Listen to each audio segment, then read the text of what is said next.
wannan sauke malami da kungiyar malamai ta yi mun ji daɗi sosai akan abin da ta yi. Haka kuke so ku ji mun ce to ba za mu ce hakan ba, wannan bai kyautu ba daraja a cikin wannan lamarin, ba a sani da haka ba kuma ba za mu saba da haka ba.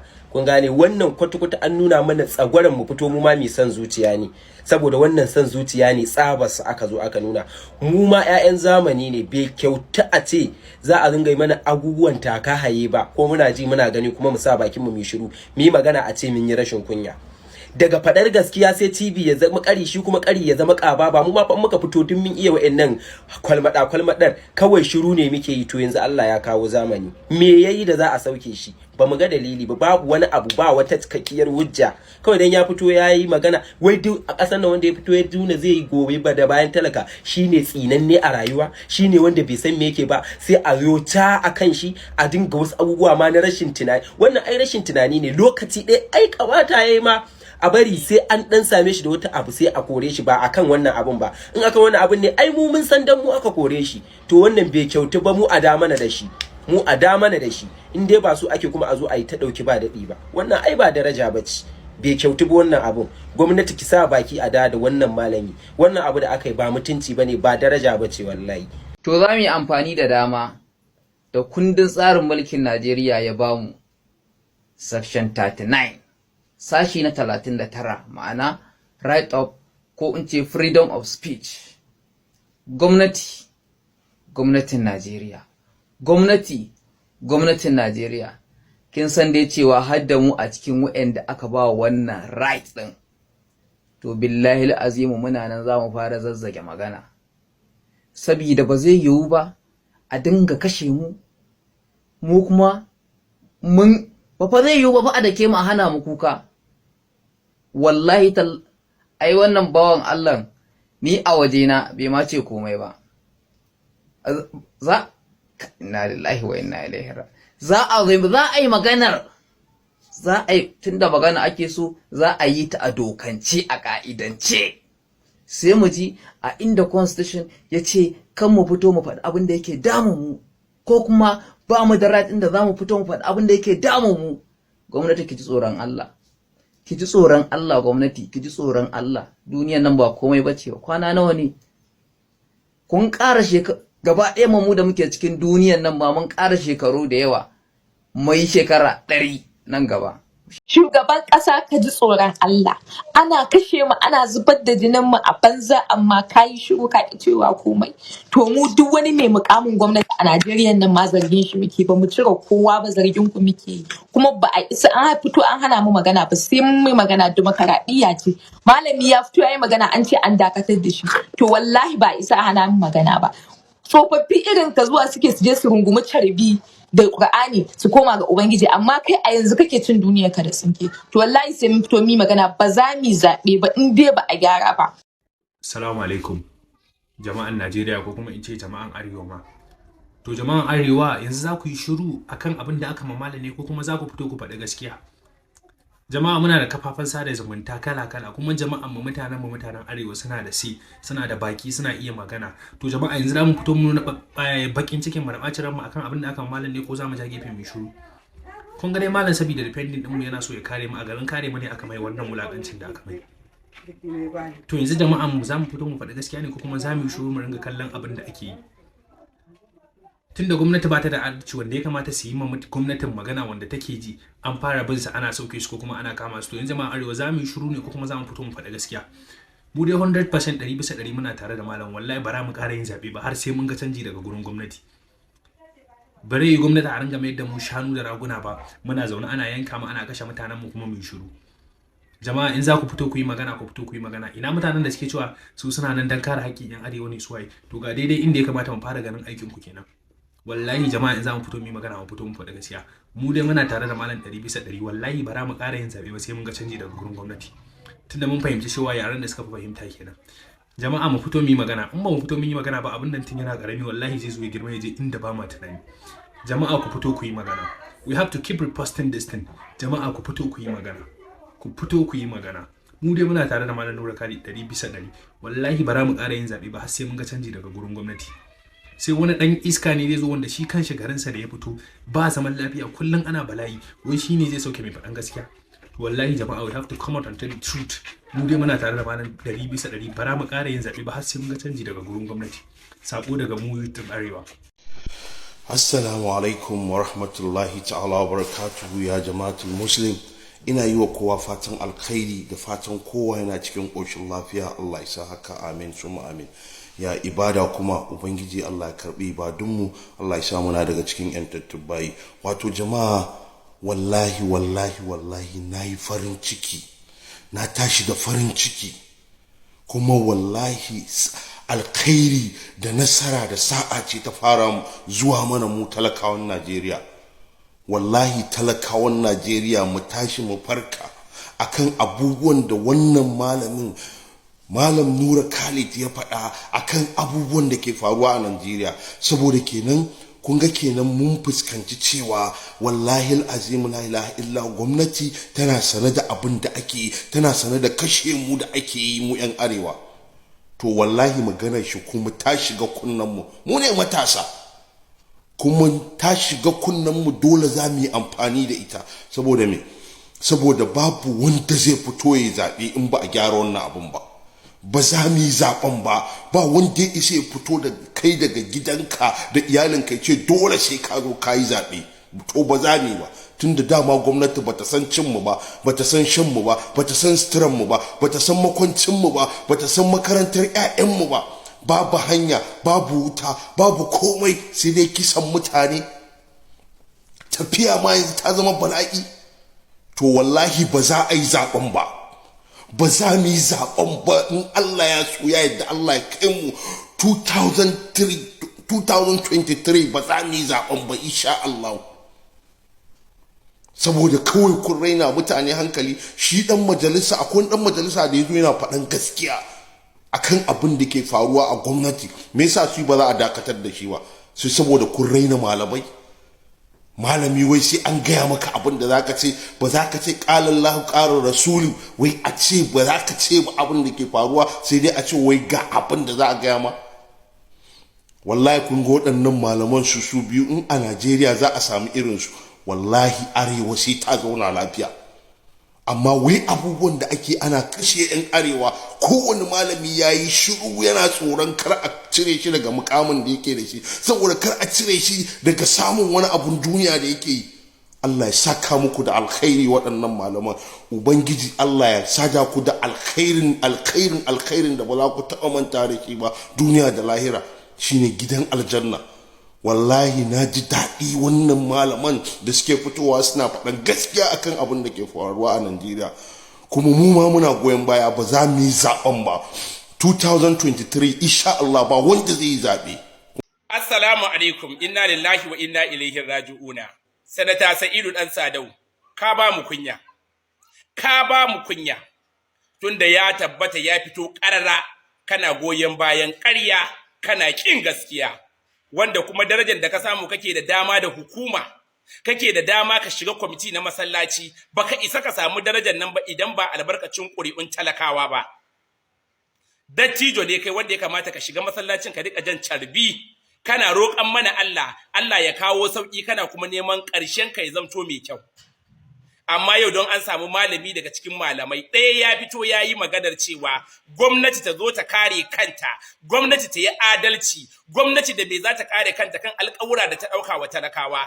Kai a matsayinka na sanata, dattijo, kwamiti memba na masallaci, wai kai za ka fito ka sa hannu a dakatar da shi, har kana da bakin magana ka je midiya kana hira da 'yan jarida wajen tabbatar da dakatar da malamin sunna.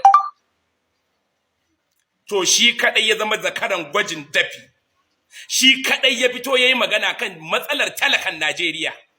Matsalar talakan Najeriya, duk Najeriya da ba mai fitowa ya magana sai Sheikh Fantami.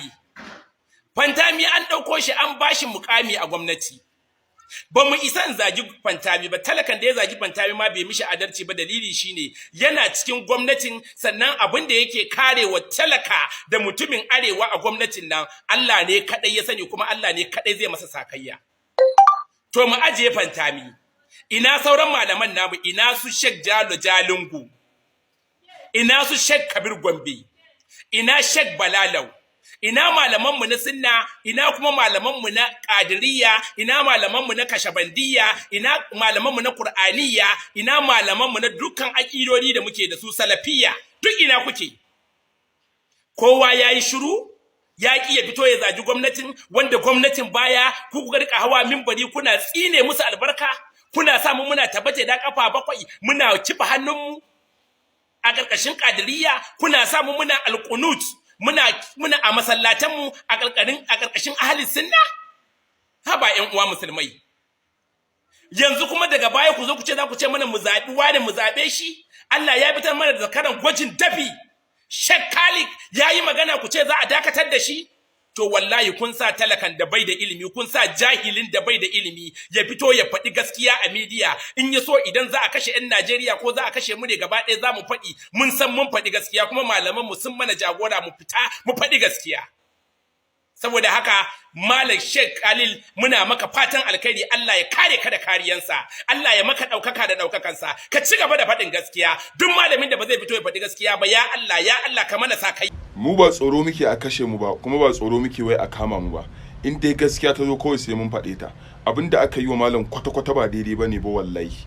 Ba zai yi a ce saboda mutum ya fito ya faɗi gaskiya ba, abinda ba wai kirkira ya ba, abin da ya faru ya faɗa, wai a ce wai za a dakatar da shi saboda wannan gaskiyar da ya faɗa. To wannan lokacin ya wuce da za a ce wai kana ganin wai gaskiya ka ki faɗanta, wannan lokacin ya wuce. Wallahi ko kashe mu za a yi, ko a lokacin sojoji muka zo, lokacin da ake cewa wai kana ganin gaskiya baka isa ka faɗe ta ba, wallahi sai mun faɗe ta, yadda a kashe mu. Kisa ba tsoron ta muke ji ba, mu ba tsoro muke a daure mu ba. Yawwa, kuma duk abin da ya kama mu faɗa na gaskiya dole za mu fito za mu faɗa, saboda mi an ba mu yancin mu fito mu faɗi gaskiya, komai dacin ta mu fito mu faɗa. Ai mu muka yi zaben, mu muka zaɓi shugabannin da suke kan mulki. So da haka malam abin da aka yi ba a kyauta ba, kuma gaskiya ce sai an faɗa. Ana kashe mu ku fito ku ɗau mataki, idan ba haka ba za mu ta faɗa har iya ƙarshen rayuwarmu. Assalamu alaikum wa rahmatullahi wa barakatuh. Jama'a, magana ta gaskiya fi sabilillahi, mu fa ba bakin haure bane fa. Mu fa forefathers ɗinmu ma a nan aka haife su a Najeriya, saboda ba mu da wata ƙasa wacce ta wuce Najeriya. Whether you are a Christian, whether you are a Muslim, wallahi we have to join hands together. Idan kuma ba haka ba, wannan problems ɗin da yake faruwa a Nigeria, wallahi we are going to end up a ditch and go with the gallows. Saboda wallahi wannan abin da kuka gani ko yana faruwa, dole sai mun tsaya mun yi fighting akan abin da zai kawo mana gyara a wannan kasar. Domin waɗannan manyan na ganin they are not ready to tackle this situation. Gaskiya ya kamata mu ne youth na Najeriya da za mu fito mu yi magana, dole sai an mana gyara. Ba za mu tsaya muna kallo ana kashe mu tamfar dabbobi kaman ba mu san me muke yi ba. Saboda Allah, wallahi ko za a kashe mu ya kamata a ce ƴaƴanmu sun ji daɗi. Wannan wace irin ƙasa ce? Ba a san darajar mutum ba, ba a san darajar rayukan mutane ba. Kowa ya ja bakinsa ya yi shiru saboda babban malami ya fito ya yi magana ta gaskiya, amma kun ce wai an dakatar da shi. To a dakatar da shi, an dakatar da shi da shiga aljanna ne? Ko zai rasa abincin da zai ci ne? Ko zai rasa wani al'amura na activities ɗin rayuwar yau da kullum ne? Ba ku isa ku hana ba wallahi. Amma kuna kallo saboda me ba wanda yi magana, ba kwa magana, ana kashe mutane. Shi shugaban ƙasa lokacin yana neman mulkin nan ba kuka yake yi. Wai yana jin tausayin 'yan Najeriya. Yanzu haka ne jin tausayin 'yan Najeriya? Haka ne kake jin tausayin 'yan Najeriya? Magana ta gaskiya. Kai ne fa Chief of the Armed Forces, Federal Republic of Nigeria. Kai ne Commander in Chief. Kai za ka ba da command a bari. Amma ka duba ka gani ana kashe mu kaman ana kashe dabbobi. To wallahi ba za mu yadda ba. Kuma wannan zaben da mai zuwa, in Allah ya sa muna da rai, ba wanda zai yi zaɓe. Ba za mu yi zaɓe ba sai an gyara wannan problem ɗin da muke ciki. Ba wanda zai zaɓi wani APC ko PDP ko wata jam'iyya. Saboda enough is enough. We are tired. mun gaji da wannan bala'in da yake damu mu, mun gaji. Wani irin Are you recording? Ka fara ɗaya.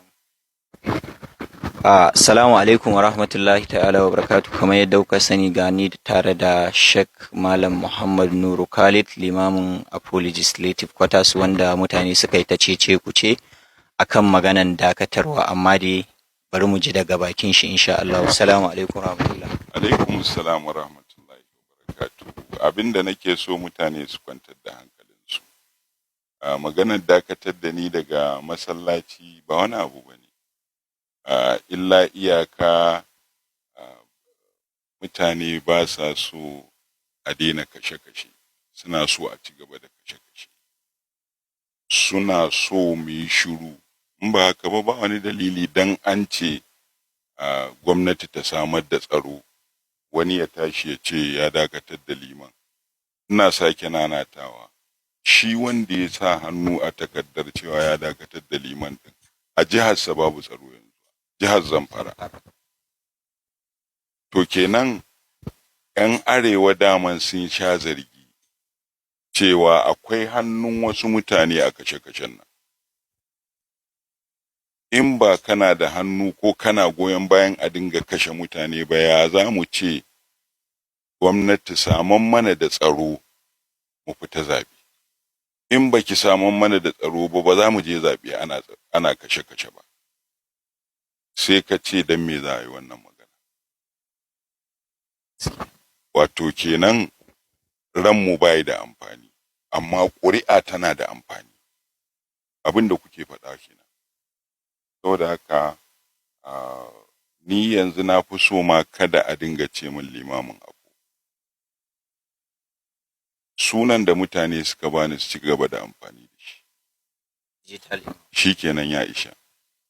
Duk wanda ya ga abubuwan da ya faɗa jiya ba su nuna ko da misƙala zarratin ya yi nadama da abin da ya yi ba, ko ya yadda da abin da muke koke a kan shi. Kuma ba wani abu muke koke a kan shi ba. 'Yan social media masu son su faɗi abin da suka ga dama, mu mun ce mun dakatar da shi ne saboda yana ce ma mutane kar su fito jefa ƙuri'a sai sun tambayi 'yan siyasa sun ba su amsa gamsassa cewa ina zaman lafiyar da suka zaɓa. In ba su ba su wannan amsa ba kada su fito wurin jefa ƙuri'a. To mu kuma mun san halin da ƙasar nan take ciki. Maƙiya ƙasar nan da su malam na bakin kogi, waɗanda su suna ganin sun gaji da irin zaman da ake yi a halin yanzu a ƙasar nan, so suke su kama gabansu. Ba abin da ya rage masu yanzu da su da maƙiyan ƙasar nan face zaɓen nan a gaban yiwu ba, a shiga rikici, a hargutsa mutane, a shiga cikin bala'in da ba a zaton za a shiga. Abubuwan da muka sani game da wannan al'amari ba abin da za mu faɗi ba ne a kafafen watsa labarai. Mu ba maganan muke wanda zai ci zaɓe ba, a'a mu maganar da muke zaɓen nan ya yiwu, duk wanda ma zai ci zaɓen ya ci, don mun san yin zaɓen insha Allahu shi ne abin da zai kunyatar da maƙiyan ƙasar nan, masu ton su tayar da tarzoma a cikin ƙasar nan, waɗanda ba sa son a zauna lafiya a ƙasar nan, musamman ma a arewacin Najeriya. Kuma ni babban abin da ya ƙara bani takaici da Malam Nuru Khalid, na zauna da gani sai shi, na gaya mashi fa halin da ƙasar nan take ciki game da zaɓe yana da haɗari. Kuma na ce mashi, tun da ka zo masallacin nan kana suka gwamnati, amma suka nan da kake ta gwamnati har yanzu bai haifa wani ɗa mai ido ba. Kuma ita gwamnatin Buhari ya shekara 7 kana sukarta. To ina ganin ya kamata ka canza siga ta wa'azinka. Abinda nake son ka yi yanzu daga nan har zaɓe, ka riƙa jawo hankalin 'yan Najeriya, musulminmu da kiristanmu, mu koma ga Allah, mu tuba ga Allah, mu yi ta istighfari, mu gyara halayenmu. Kowa ya san tsakanin shi da Ubangiji. Wannan ita ce manufa na faɗa mashi, na ja mashi ayoyin ƙur'ani na suratun Nuhu, na ce ga umarnin da Allah ya bayar, kuma idan an bi wannan umarni na Allah na a tuba, a yi istighfari, a gyara halaye, a koma gare shi, shi ko shakka babu Allah ya tabbatar mana da za mu samu mafita. Ni abin da ke ce mutane, ko shugaban ƙasar 'yan kama baya son a lokacin shi a ce ƙasa ba ta zauna lafiya ba. 'Yan kama suna cikin rikici kullum banda faɗa ba abin da suke yi. Abin da ko shugaban ƙasar 'yan kama ke so a ce 'yan kama sun samu walwala, sun samu ƙarin tattalin arziki, sun zauna lafiya, sun samu kwanciyar hankali da lumana, balle wanda ke shugabancin ƙasa.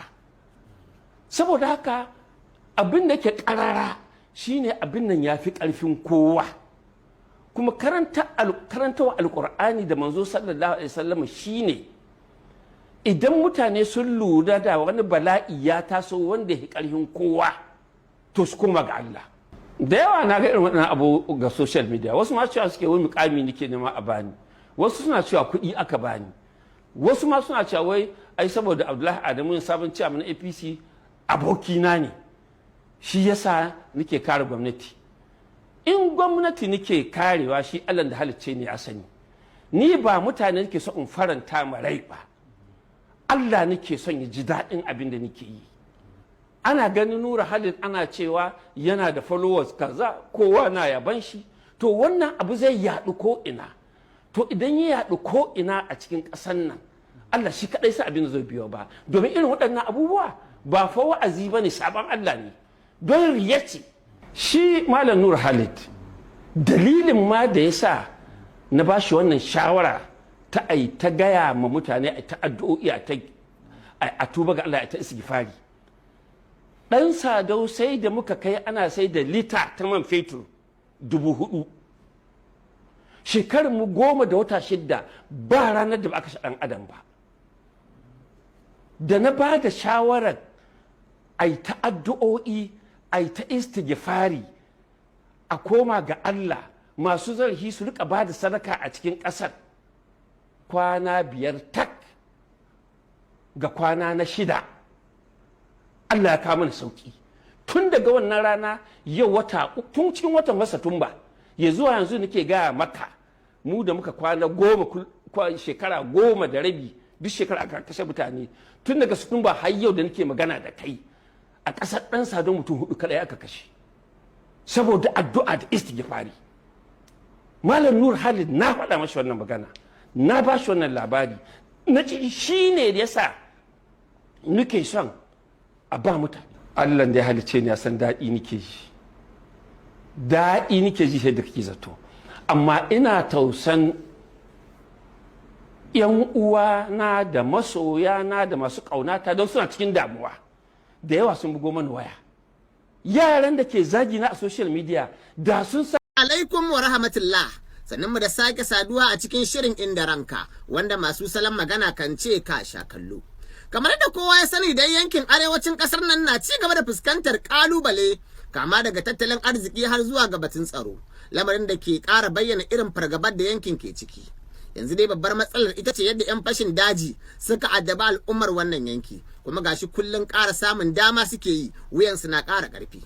Wannan mako dai shine makon da ya ƙara nuna halin fargaba da ake ciki, bayan da waɗannan tsageru suka iya kutsawa har cikin filin jirgin sama a Kaduna, suka ci karansu ba babbaka. Washe gari kuma suka kai mummunan hari a hanyar jirgin ƙasa, suka ɗana bam da mai karfi da karfin mulki baka bufa karfin Allah ba, mai karfi da karfin iko baka bufa ikon Allah ba, mai karfi da karfin kaki bai wuce tasarifin Allah ba, mai karfi da karfin jama'a bai wuce rundunar Allah ba.